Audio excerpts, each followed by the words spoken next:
Hello and welcome to Before Our Friends Die. You're joined by me, Kavan, and this is the akhi&saltfish Digital Network. Today I'm joined by a very, very special guest. His name is Tré Ventour-Griffiths, and he is a public researcher. That means historian, sociologist, and all things above. He's fantastic in what he does, and he's doing some great research right now into the Windrush generation of Northampton. So you may have heard the stories around Windrush centred in London or other major cities in the UK, but Tré's research is unique in that it focuses on this small town in the Midlands. So when I heard that, I wanted to get stuck straight in. So without further ado, let's do it.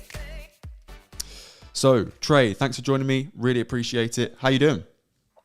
Oh, good. Good, thanks. How are you? Yeah, good. I mean, I've just moved house, so any viewers who recognise my background will recognise that this is new.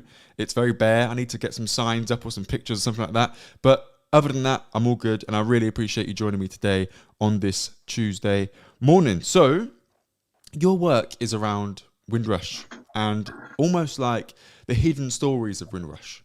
What made you, be inspired to do this work? So I just want to say that it's not exclusively on Windrush. So it started with the first generation of Caribbean people that came here after the Second World War. So, but I'm also talking to sort of the Windrush children as well. So Nice. those who came as children, and also first generation, I guess, Caribbean British people that were born here in Northamptonshire. Or came here as well, went from elsewhere when they were children, but still born in the UK. So I'm collecting, like, I guess, 3 generations of stories. Wow. Of Caribbean people, so those who came here and those that were born here, to somehow write some sort of historical narrative about Northamptonshire and the Caribbean communities that lived here from around 1948 to around the middle of the 1980s as well. So there's 3 generations of stuff here that I'm looking at, and not just Northampton, but also I'm trying to get the Wellingborough story as well, because Wellingborough also has its own community, and also I've found some people who moved to Kettering as well in the 1970s, but that narrative is to be confirmed as well. So hopefully I will get it. It's just about when that interviews will happen, because I've already identified some people, and people have been highlighted to me in who lived in Kettering. But it's just about when that's going to happen. But hopefully it will happen. So when you talk about those 3 generations of stories from the 40s to the 80s, is that a well sort of explored narrative elsewhere in the country?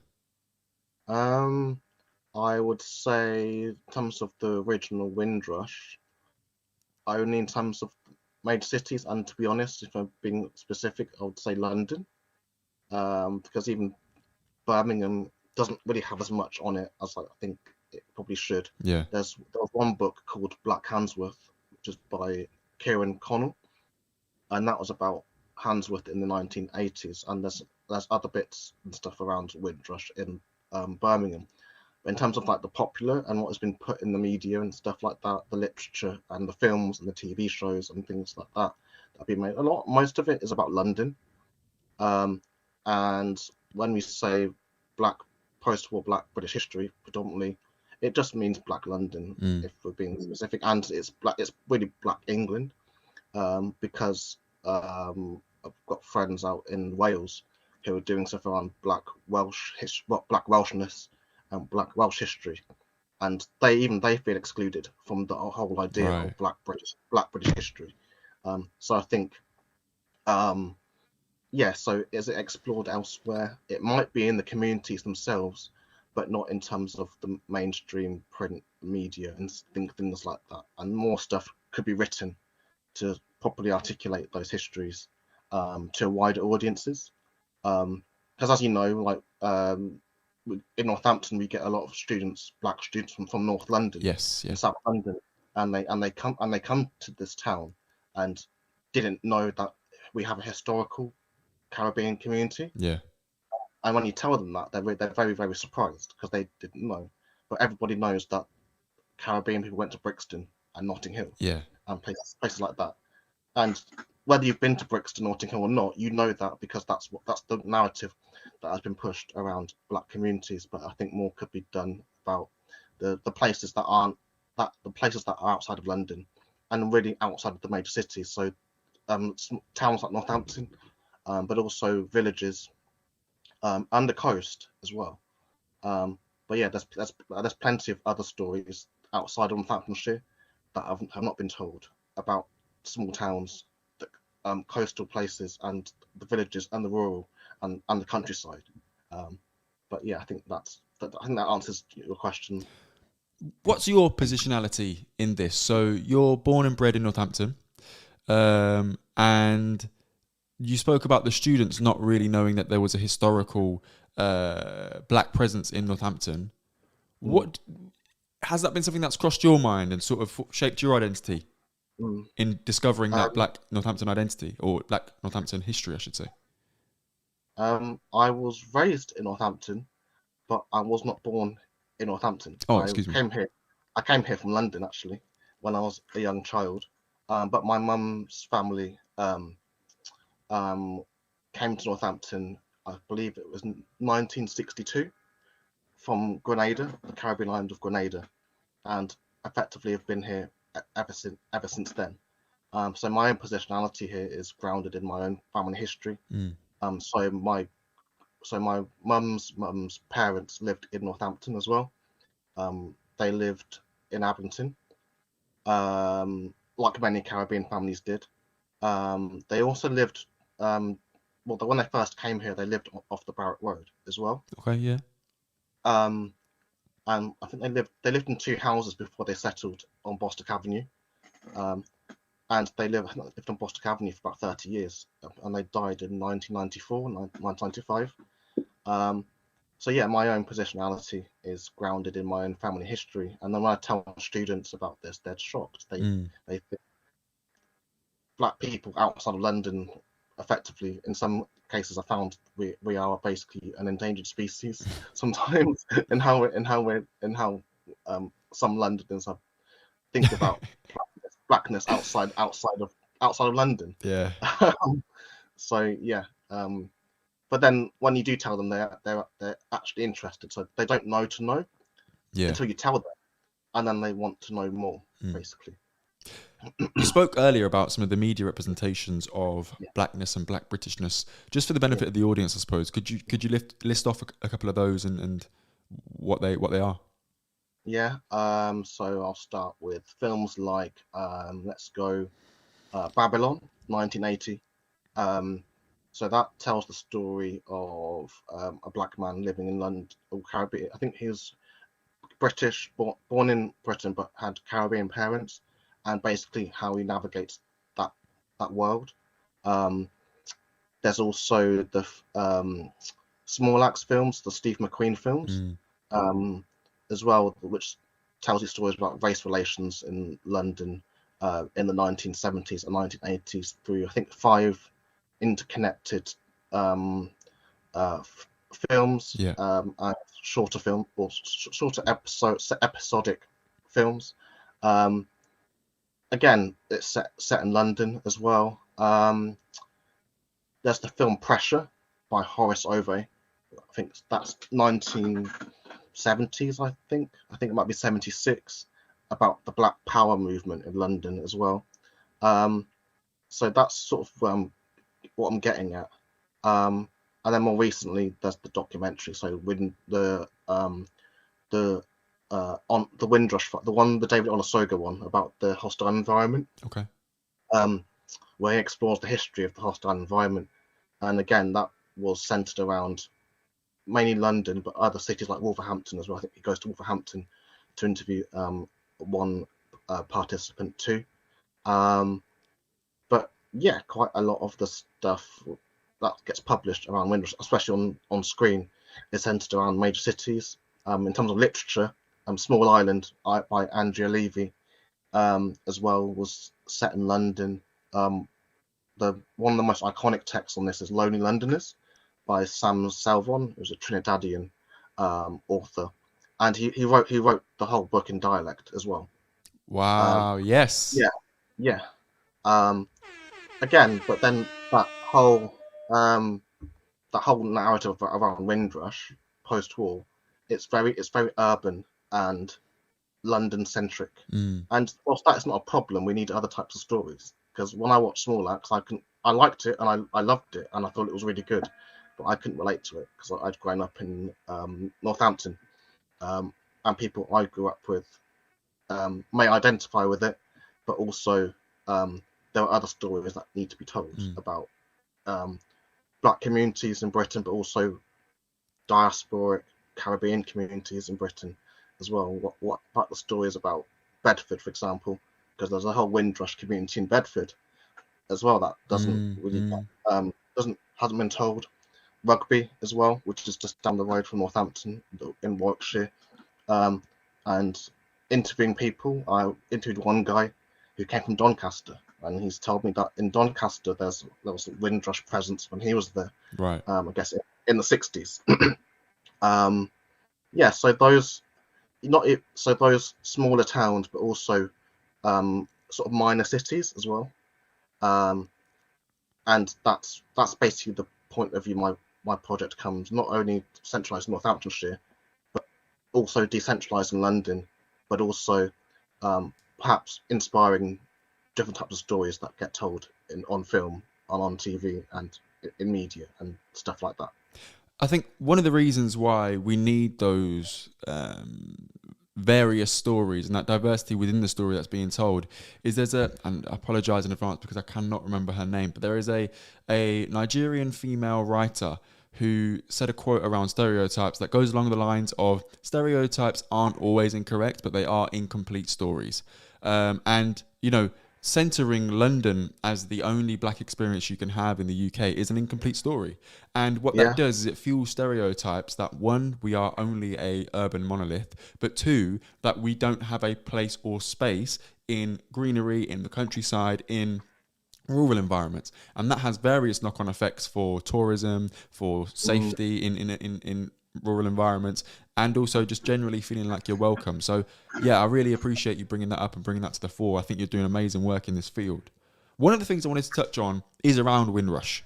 This year is 2023, just to timestamp the episode, and we celebrated the 75th anniversary of Windrush. Now, for those who don't know, what does that even mean? What does Windrush mean, and how did it transition from an event to a scandal? Well, Windrush, or the Windrush generation, came to Britain, I believe. Well, it was named after the ship. So the first ship that came in June 1948 was called, I think, the Empire Windrush. And I believe the term the Windrush generation was coined by a person on that ship called Sam King. Oh. And that term began to mean not just the people that came on that ship, but also the people that came afterwards between 1948 and 1971, with the bookend moments of that being the 1948 Nationality Act and I think the 1971 Immigration Act. And that's basically what we mean by the Windrush generation. And then effectively how it became a scandal is that even during those points, the government were doing everything they could to make life as problematic as possible for Caribbean people coming. They did not want these Caribbean people to come. So when they built that act, they didn't expect Black people and brown people to take opportunity as, I guess, so-called citizens of the empire. But what they wanted were white people to come from Australia, South Africa, Canada, those sorts of countries. But when they had this whole group of Black people and brown people coming, they then wanted to start, well, it wasn't just Conservative government. It's quite easy to throw the Tories under the bus, but originally it started with Labour. Clement Attlee's government, so-called the greatest socialist leader, wanted to divert the Windrush ship to East Africa, in his own words, so they could pick peanuts. Jesus. So that's basically what we're dealing with, and that whole history of the hostile environment. It doesn't start there, but it is a good start, I think, to talk about this subject. Starting in 1948. So that's basically where we begin. There was Labour MPs lobbied Clement Attlee to do whatever he could to stop these Caribbean people from coming. I think it was 13. It was 13 saying their constituents wouldn't stand for it. These Caribbean people coming to disrupt harmony and the so-called English culture and things. They're very much the language of white supremacy and white superiority. And then the Tories came in and basically continued that, creating policies that would disproportionately impact Caribbean people, particularly at work and things like that. What else did they do? And then when into the 80s, then numbers of Caribbean people who went back to the Caribbean on holidays found out that they could not come back as well. Which that story, I only heard whispers of that story. It's not been told attached to the Windrush scandal as much as the more current testimonies. But yeah, that's basically a history of the hostile environment in short bites. But if you did want to learn more, I would actually recommend people reading the Guardian investigation. So the stuff done by Amelia Gentleman, I found was probably the most accessible for people to look at. So you just type into Google Amelia Gentleman, the Guardian Windrush, and it should just come up. And then she wrote a book about it called Windrush Betrayal as well. So yeah, that's the hostile environment is. It didn't just start in 2014. It goes all the way back to 1948 when a group of Labour MPs went to their Prime Minister Clement Attlee, saying they didn't want these Caribbean people coming here to disrupt an order and things like that. But then even the Nationality Act follows the previous black communities that were in Britain after the First World War as well. So after the First World War, many black people came back to Britain after fighting in Europe and other places in the world to find that they couldn't get jobs and things like that. And in 1919, there were numbers of so-called racial riots across Britain. There was as many as 9 in the port cities, so Cardiff, Liverpool, Glasgow. There was uprisings in London as well. So I think it was in Stepney in East London, Poplar. So that Canning Town, that area of East London. There was the Salford uprisings as well. There was Hull, and there was South Shields. And basically, there weren't race riots. Predominantly, it was racist white people chasing black people down the streets and brown people as well, because it wasn't just Caribbean. It was Caribbeans, West Africans, Somalians, Indians being violently harassed in the streets by racist white people, specifically white men, because for one reason they blamed the brown people for taking their jobs. That was the first reason, and the second reason they blamed brown people and black people for taking white women as well, because many of them were in interracial relationships as well. So those 1919 uprisings, I guess, are a pre-chapter to the whole Windrush situation in 1948. But yeah, so I think I'll leave it there because saying it started in 1948 is very easy when it starts earlier and goes back to slavery, of course, as well. So. Yeah. I appreciate that context. And just to confirm my understanding, you said 1919. Yeah. And then you're talking about some of the narratives that are coming out are taking our jobs and taking our women. Wow. Yeah. So the reason I asked to confirm those details is because what's being challenged right now is when you say race riots in Britain, my mind goes back to 1980. I say goes back to, I was not there. 1981. That's Yeah, my Brixton. memory of those sorts of, you've got Brixton, Liverpool, Mm. I think even Birmingham to some extent. And I'm sure my dad told me even Northampton had a moment in 1981 Yeah, of those similar sort of uprisings.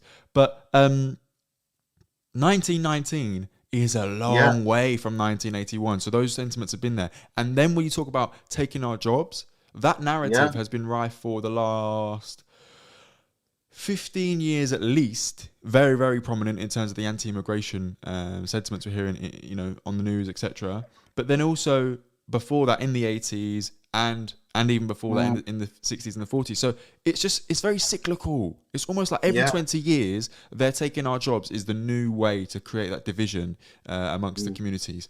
I yeah. don't want to get too stuck on this, but what are your reflections on that? Are you seeing a lot of cycles repeating themselves? I mean, history doesn't repeat itself, but it rhymes. That's what I was told by another academic who put it in a lot succinct terms, but than I did. So I'm going to use that. So history doesn't repeat itself per se, but it does rhyme. Right. And the way the 1919 uprisings played out sort of reminds me. It reminds me of what you're saying with the 80s, Mm. but also more recently with the Tottenham uprisings in Yeah. 2000. Because what happened after 1919 as well was that you had numbers of black, specifically African and Caribbean men um, being deported under government policies, Mm. um, and and also their families. So many of them were in mixed unions. So like the white women that chose to marry black men and brown men were then sent out of England and Britain as well. Really? And yeah, so like there's a whole history there of what happened between the wars. But when we were in school, you get taught about the First World War and the Second World War, but not what happened in those years between the war. But between the wars, there was obviously there was the uprisings, Mm. and there was debates around race and like so-called immigration, but also the deportations as well being pushed by the government. There was anti-mixed race. There was an anti-mixed race report published in 1930 by a social researcher called Muriel Fletcher, and the response from the black community was so high to that report that she had to leave Liverpool because it was not safe for her to stay there. And Liverpool, to a certain extent, is still like that. They don't take nonsense from Yeah, people, yeah, and that's just how Liverpool is. yeah. Um, so yeah, so those years between the war, I think, are quite important. And then in reply to that, after the Tottenham uprisings, we had similar discussion. Tottenham happened in 2011, then 2014. We're now talking about the um, members of the Windrush generation having their status problematized, Mm. and then 2018 it gets exposed by the mainstream media as well, and we're still talking about it now. So I think like history doesn't repeat itself, but it sort of does rhyme, um, and it might happen again in say 20 years or so, maybe Yeah. with our generation who were born here but have traceable ancestry that isn't from here, and considering how our current government treats people who are from somewhere else, it might come to a point where people like you and I are not safe here Yeah. as well, even though we've born here and gone to school here and everything. Um, but who knows what could happen? Let's get stuck into then your research. And the Yeah, first thing I want to pick up on is the name. Northamptonshire is a place for me, or is the place for me. yeah, That is yeah, I saw that right away, and I'm thinking homage to Lord Kitchener there when he's coming yeah. off the Empire Windrush. London is the Mhm. place for me. Yes, Yeah, I thought. Yes, I'm glad you picked that up, and I'm glad you used that as yeah, a title. Amazing. yeah. So let's get into the practicalities of the research. What has been your process of collecting, or collecting is probably the wrong word, but finding participants? Because I know you've said about people being sort of referred to you. What's that process been like for you? Um, so originally, it was the use of WhatsApp. Like, I don't need to explain to you, like the family WhatsApp dynamic of not just Caribbean cultural groups, but generally non-British cultural groups. It's a dynamic that is used for all types of things, including generational divides and unity at the same time. But I think WhatsApp changed the game for quite a lot of people, especially when your family is international as well. So I think the WhatsApp originally helped a lot, and in the beginning I have June Elizabeth to thank for getting me in contact with quite a lot of people in the community. Yeah, June Elizabeth, one of the local community people. Her family was one of the first in Northampton. Yeah. In the 50s, and also to thank as well Marcia Walker as well, who also came with people that I should talk to. Yeah. And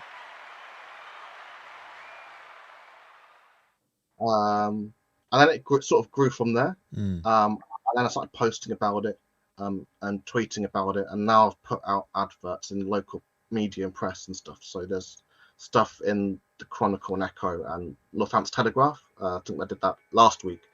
And once I've interviewed some people, then they start to tell their friends, and then I get messages from friends as well. So it's sort of that word of mouth type thing too. So word of mouth has actually been more helpful than social media.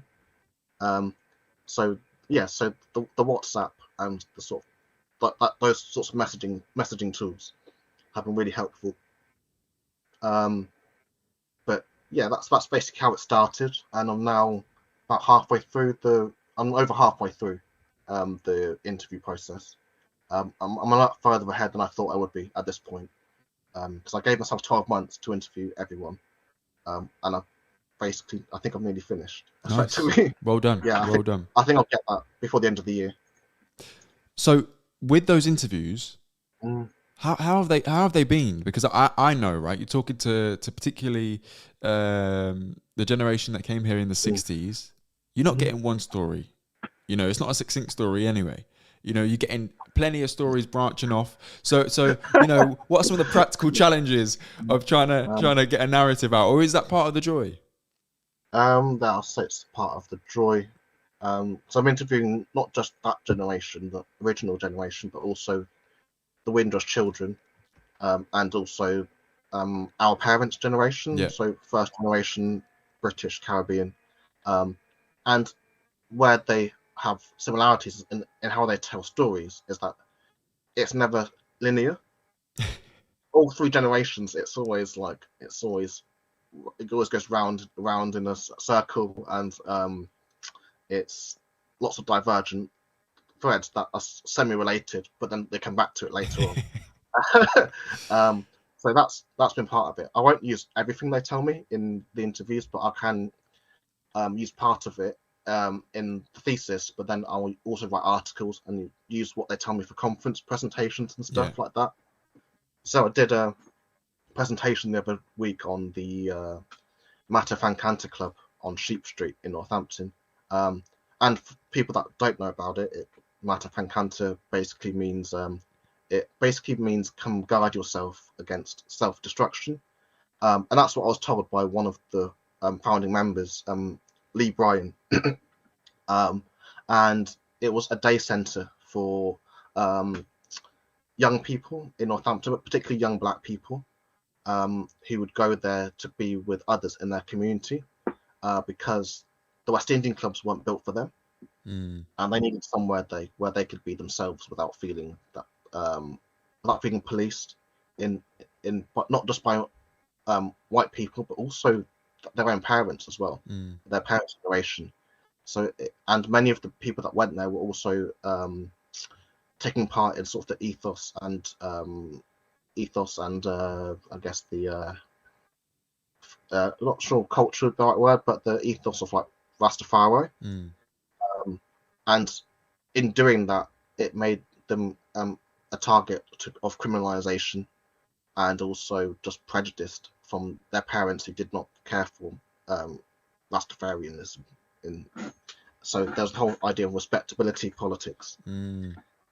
the Windrush or the elders saw many of the elders saw Rasta as unrespectable. So the dreadlocks, Rasta hat, and they associated it with things like smoking and deviance, but also like the politics of Bob Marley as well, sticking it to the system and all that stuff. And many of the guys that went there were politically that way minded. And so there's two stories here. One of these young people sticking it to the system, but also another story of many of the who we call Windrush elders, when they first come here, wanted to be part of the system. In that sense, they want. So there's two juxtaposed stories here that probably need to be told. Not just in Northampton, I'm talking about, but also around the country, where the children of the Windrush generation were out sticking it to the system in different ways. Yeah, that's what they were saying. Whilst their parents, on the other hand, some of them just didn't want to do that, and then they didn't like it when their kids were doing that. And why are you bringing police to my house and stuff like that? So and in the beginning, many of them, the Windrush, couldn't understand that the police weren't out to protect you as well. So there was that side. So when the young black kids were being stopped and searched and things like that, and then the police turns up at your house, it's your fault. And it wasn't until later on that they realised, that the police were, they didn't like black people. So so these interviews have been they're never linear, which is fine. Because I can use the data in different ways. Some of it will end up in a thesis, some of it will be in articles and stuff, maybe even lectures that I might do on it, and like book chapters and stuff like that if I ever get opportunity to write something in a book of some sort. But yeah, there's lots of applications for this, especially when it comes to creative stuff and storytelling. If we ever did a poetry event on Northampton black communities, there's quite a lot of the stuff in those interviews that would be really helpful for writing poetry and stories that can be performed and things like that. I tend to leave the pleasantries to the end, say thank you. But Tré, this is fascinating. We're midway through, and I have to just say, I'm so glad we're doing this episode, because for me, I'm learning a lot along the way. I'm thinking of questions. Forget what I've written down. I don't care the questions I've written down. I'm thinking of questions I want to ask you right away. Just want to thank you midway through for that, because this is incredibly interesting. When we talk then about originally, particularly that first generation, or not, I shouldn't say first generation, the elders, they wanted to belong. They wanted to fit in almost. They wanted to be a part of the system. You're now talking to them many years later, having seen what not only their children but their grandchildren have gone through. Have you noticed a shift in any of their sentiments or reflections on their want or need to fit in? Has that changed over time, or is that still the way they're viewing their position in Britain? Some of them have changed over time, but some of them haven't, and I found sometimes there is still a want to change stuff from within. So you got to be in it to change it, I think, is the sort of the general idea that some of them had, and still have. Like you can't change universities, for example, unless you're in the university, or if you're in the police, you can't change it unless you're within it. But then others saw that some of these places they were designed to exclude, and they weren't. To resist change. So some people have changed their minds over time, some haven't. But then in seeing that, there was also a huge difference between the original Windrush elders who'd come here when they were adults, and the Windrush children who'd come when they were, say, 6 years old and 10 years old and 12 years old. and the Windrush children, a lot of them are still activists now, Mm. and many of them we know in our community as Mm. well. That's Northampton and in Wellingborough as well. Mm. What makes the Northamptonshire story unique? So, we've heard of the London stories, the major city stories. What is it that you've unearthed that makes these stories unique? I think the story of our shoes would be one of the ways it's unique. Okay. Because the shoe factories were populated with Caribbean workers in Northampton and in Wellingborough, juxtaposed to the shoe narratives we've been told through different ways over the years. Had no idea. That the fact that there was Caribbean people in the factories working, it changes how we view that history. Where you could probably argue that the shoe and boot industry in Northampton was upheld by Caribbean labour. It was our grandparents working in the factories in the 60s and the 70s and in the 80s, alongside the white working class and also other immigrant families from elsewhere. So that's probably one way it's unique. The Matta Fancanta organisation is unique as well. I was told it was the first self-help black organisation in Britain by multiple people that went on to inspire and help others across the East Midlands. So places like Leicester and Derby. Mm. So black communities over there were helped by MFM. And then I'm also told that it inspired like centres in Manchester and in London. So Northampton as a town inspired the city, not the other way around, which I think is also a unique selling point.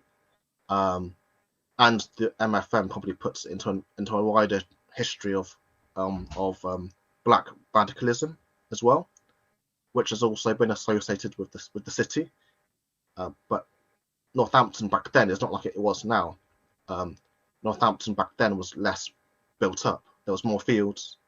So when many of the Windrush generation came, I guess in the 60s and even up to the early 70s, they'd come for cheaper housing because the housing developments were being built back then as well. So when we talk about Northampton back then, we can't think about it as we see it today because it was a whole different place. How it was built as well, wholly different place. So when so one of my participants, her father came in 48, right, and he's the earliest from what I've gathered. And when he'd come, the Boughton Green Road area of Northampton was basically fields. wow, Yeah, so that's what we like. Northampton, it was a town, but there was a lot of country. Yeah, and it was on your doorstep as well. And my grandmother told me that she used to go scrumping and stuff when they were kids, and they'd go apple picking and strawberry picking, and very much activities we associate with the rural and the country. But if we said that today, they wouldn't link it with that today because Northampton's it's a bit more urban now and more built up than it was back in the 60s. So yeah, I think that's one of the unique points of it is that what I'm dealing with is a version of Northampton I have not grown up in, but other people have, and it's very much one that is as much rural as it is town. That's fascinating. That is Yeah. because I went to school on that Belt on Green Road. So for however many years of my life, 8 years of my life or 7, I was on that road up and down. That is an established road. It's in my memory. I don't know any different. And it was countryside. Wow. One of the other shows we've got on the akhi&saltfish digital network, and I must obviously in this moment pay homage to the Caribbean community because I've got a network called akhi&saltfish. Like, this is how much it means to me, right? So one of the shows we've got on the network is called Cool, Fine, Done, Wicked, and that is all about music. Now, the title of your work is Northamptonshire is the place for me. So has music formed any sort of relevance to what you've researched? I.e., are people talking about some of the things they did related to musical activities, sound clashes? What songs were popping back then, I suppose? So you know Trevor Hall. Yeah. So Trevor Hall, so for people who are watching, Trevor Hall was one of the founding members of Matta Fancanta, but he also told me that he was a selector DJ at 13 as Wow. well. I don't know Wow. what I was doing when I was 13, but it wasn't it wasn't Yeah. it wasn't being a selector DJ. But he told me that on the trips they went to, there was trips to the beach and like the seaside and stuff, like residential type things. Yeah. And at those places, they would meet other Caribbean groups from elsewhere in the country, and they'd meet, and there'd be like domino tournaments and cricket matches and stuff. But also there'd be a sound clash between the Northampton group and whoever else was there as well. Yeah, that's what he was. That's what he was telling me. But Northampton, music-wise, blues parties. So my grandma's auntie lived on Vernon Terrace, Right.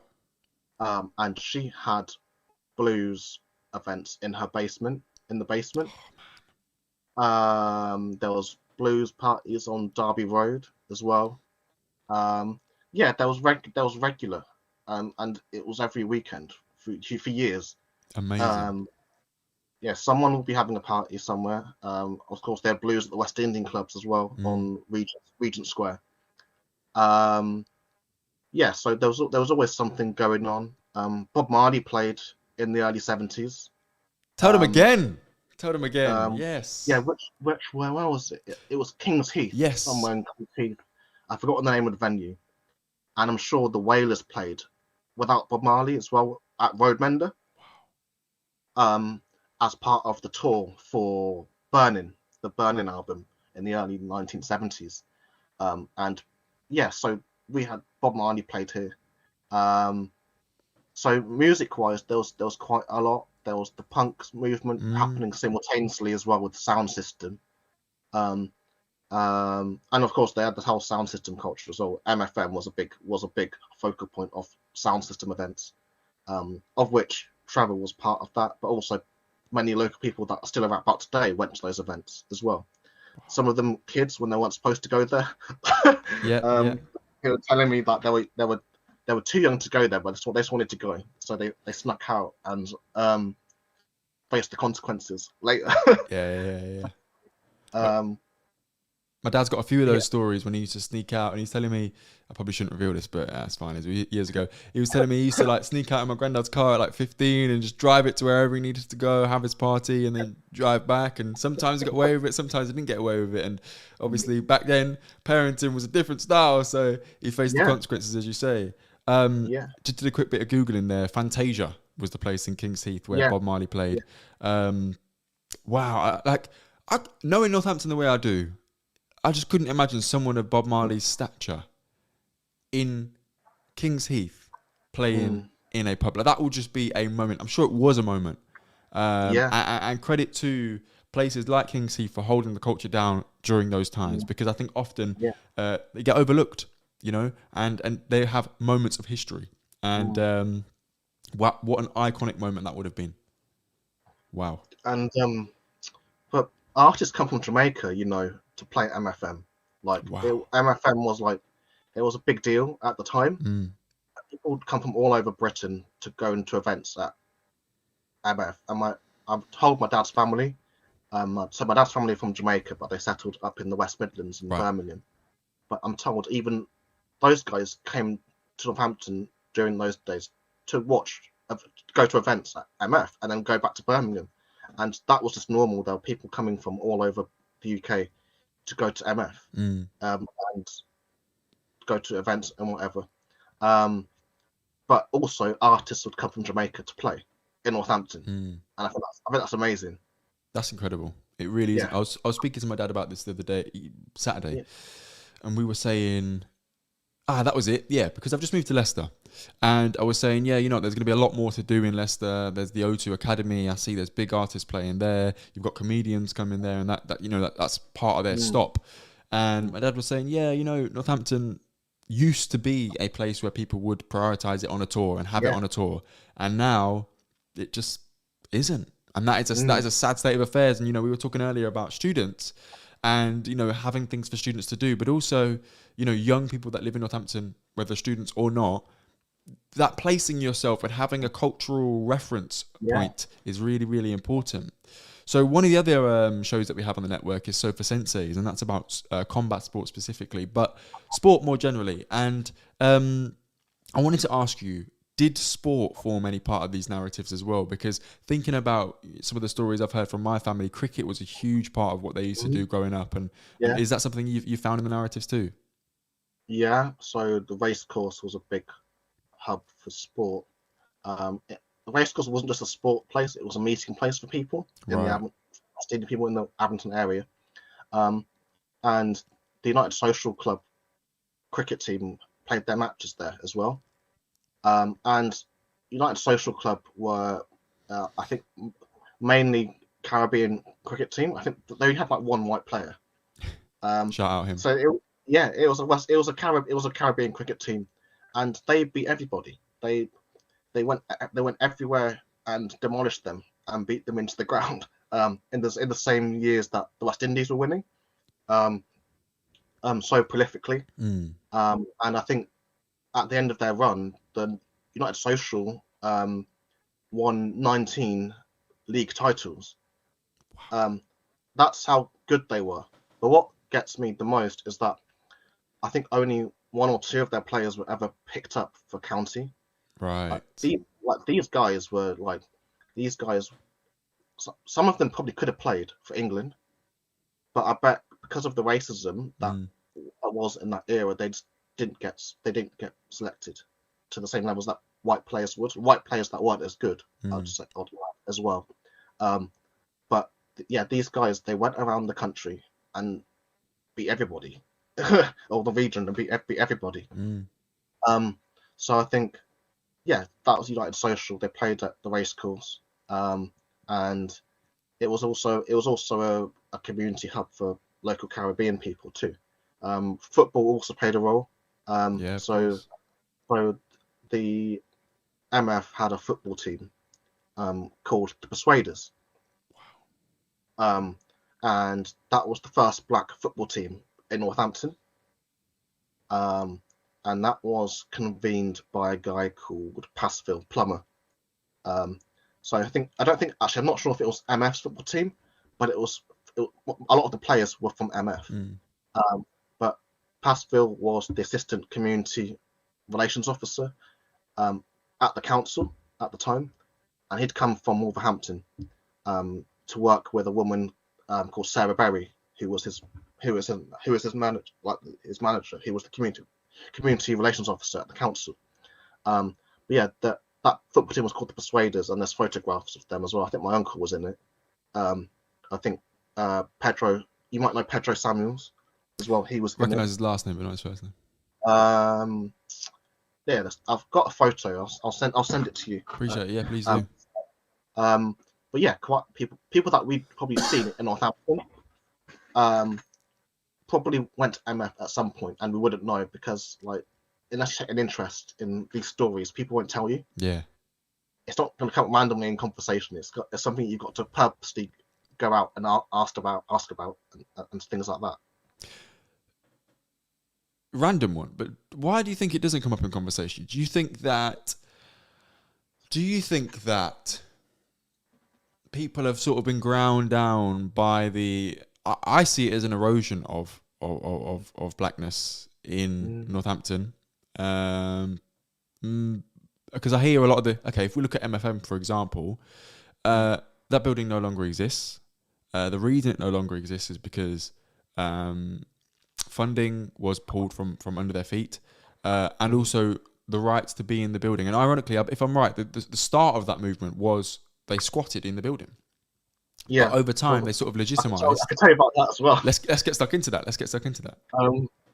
So before they squatted the building, Lee Bryan and a bunch of people from Northampton drove a van from here to the Gambia in Africa. And when they were in Africa, Lee told me that they saw these young people on a beach, and there was a building there, and it was like a community center type of thing. But what he told me was most inspiring about these young people is that they owned the centre, and there wasn't a person there that was over the age of 18.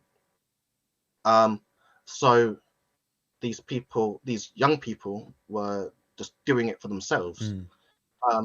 And Lee and his friends spent about 9 months in Africa, in the Gambia. And when they come back, the whole idea for MF didn't start at the centre, but started at Lee's house, which I think he said was at that time in the Lumber Tubs area of Northampton. Right. And he said for weeks that his house was full of people wanting to know about their experiences on the African continent. And then after that, he was told that we need to find somewhere, because we can't keep doing this, because it was just getting too packed. So eventually certain events led to them going to find a space, and they did end up squatting the old Salvation Army citadel on Sheep Street in Northampton, much to the opposition of the council and also the police. I believe the police gave them trouble when they first did it. Lee told me that he was bit by a police dog, as well. Yeah, he showed me the scar on his hand as well. Wow. So there was opposition from the police originally, and also when you look at the media representations of them originally squatting the building, it was racist, the way the media depicted that. And there's news clipping. I've got news articles from that as well. So that's effectively, in broad strokes, how that sort of thing happened. So the ideas for the MF didn't start in this country; they started in the African continent. And Matta Fancanta in of itself is two words, compound. It's compounded words from, I think it's the Wolof language and the Amharic languages. I've forgotten which countries they belong to. Sorry. That's right. But so come guide yourself against self-destruction. In fact, the whole story of MF started in Africa, but was realised in this country. So it's as much African as it is Caribbean, as it is British. So that's basically where it all began. And when you look at what they were doing in that building, if we're talking about decolonisation as well, they were actually doing it. They weren't. It wasn't just academic theories. They were actually doing it, much to the upset of other organisations around them, including not just white people and organisations, but also some of the local Caribbean organisations that wanted to be included into the mainstream. The MF were about doing it for themselves, and that was really a form of decolonisation, because they were decolonising their minds in that sense, because there was education in that building around loving your African culture and history, in opposition to the white society that would say, no, you need to be oppressed, and that's basically what they were doing, unlearning all of the harmful stuff that British society had taught them. So think about decolonisation and decolonising the mind. The guys at MF, through Rasta and things like that, were doing that. I'd even say that today would still be seen as confrontational and radical, even years later. But that's basically how MF started, and there's nuances within that. Yeah, and it's not a linear history either. So there's loads of stuff that won't get covered in the news articles, but if you go out and talk to people about it, some of them might tell you as well. I've learned an incredible amount during this, and one of the questions I was going to ask you was around, what did you learn about yourself during this process? And I'll get to that, but Yeah. If you're watching this right now and you're one of the viewers or the listeners, please drop a comment. Let us know what you've learned, because I guarantee you there's something in here that you would have learned. If you want to get involved in Tré's research, I'll make sure I put all his details below and all the recommendations he's made as well below too in the description.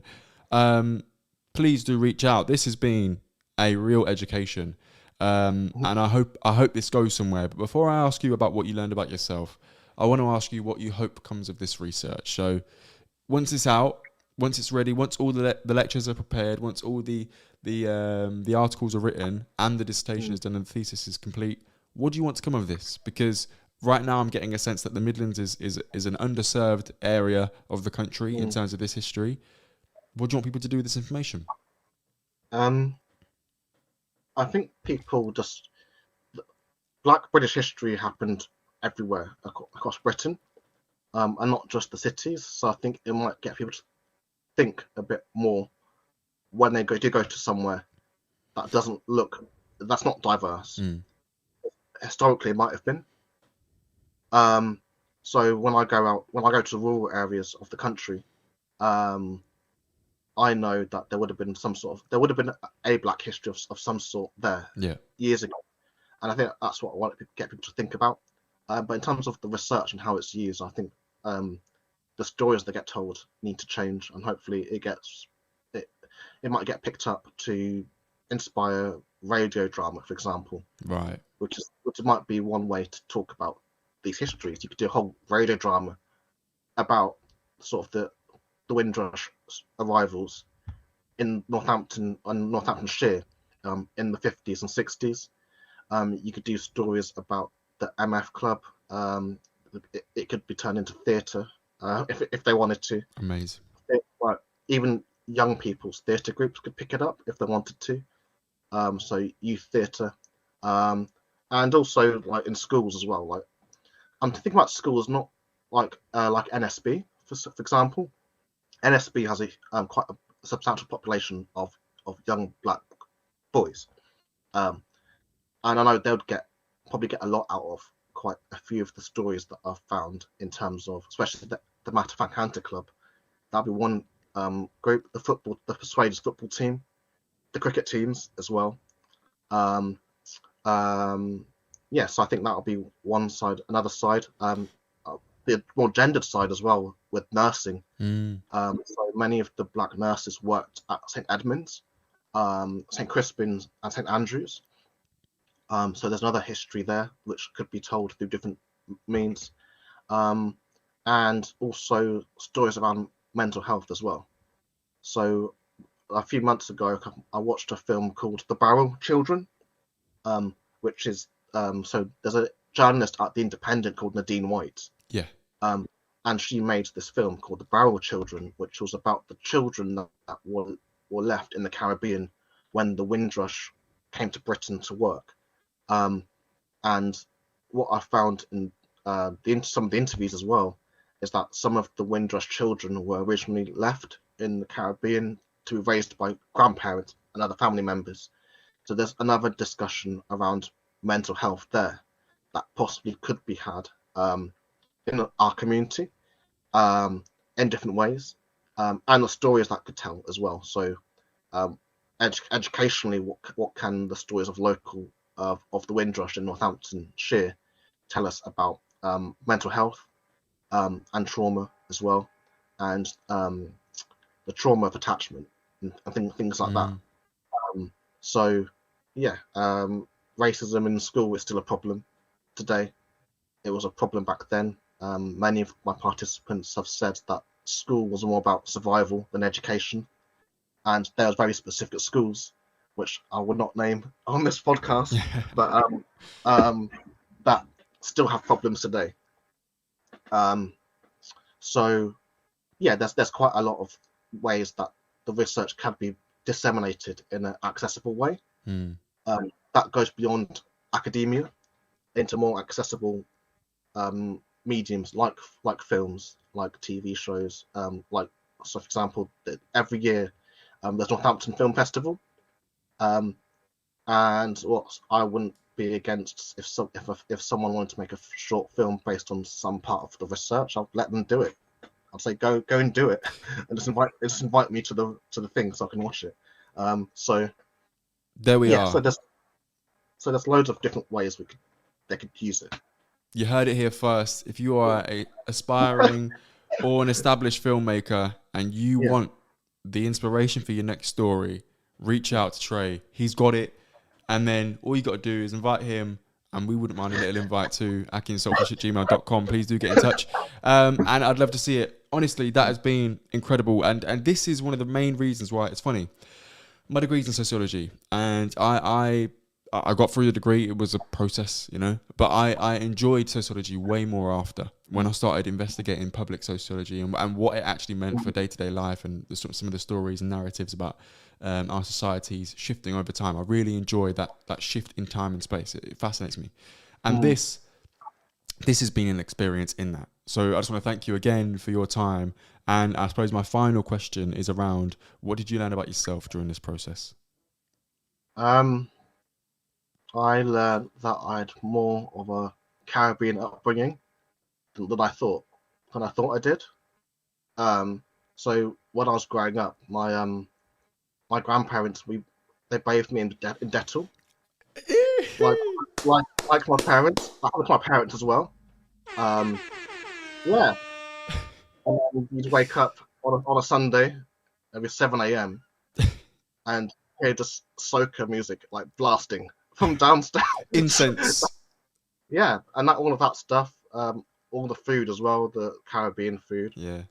All of that, and just growing up in the sort of the community culture of my family, on both sides of my family, on my mum's side and my dad's side, because I went to Birmingham every month basically for years, to visit my grandparents in the West Midlands, and when I was there, my grandparents also had parties during the summer, and that my dad's side of the family is massive, it's huge, so I think, to be honest, I had a lot of the things growing up that my parents had when they were growing up, and they tried their utmost to sort of replicate that community element, just in this new generation. But I think today's generation growing up don't have that as much.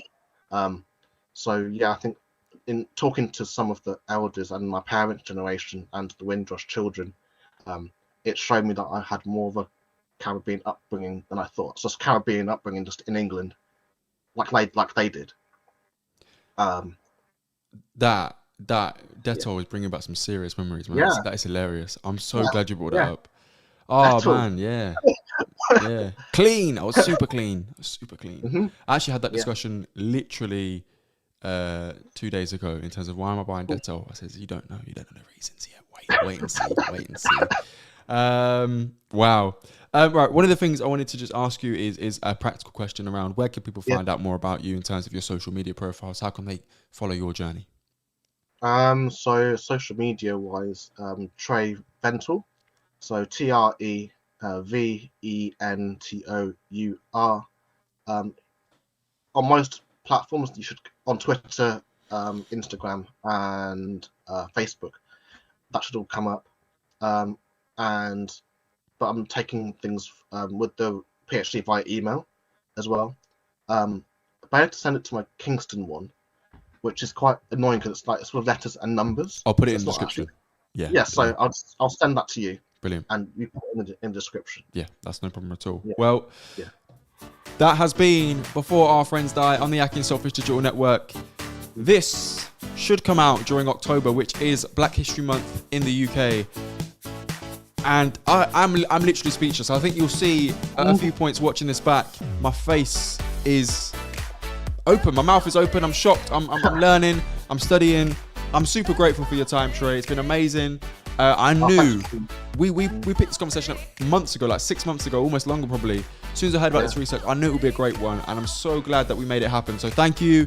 Listen, if you've enjoyed that, please do follow Tré on social media, as well as at Before Our Friends Die Pod on Instagram and akhi&saltfish on Twitter. We are there, we are available, and we are always active. So make sure you get in touch with us. akhi&saltfish@gmail.com. Leave us a comment or a question, and we'll be happy to get back to you. And finally, please do share this episode and the network network with your friends and family. It will really help us grow, and leaving us a 5-star review as well is always welcome. Thank you so much. Tré, thank you, and take care. Make sure you stay tuned for part 2 next week, where we get to know Tré with our 7 signature questions. Until then, see you next time. Take care.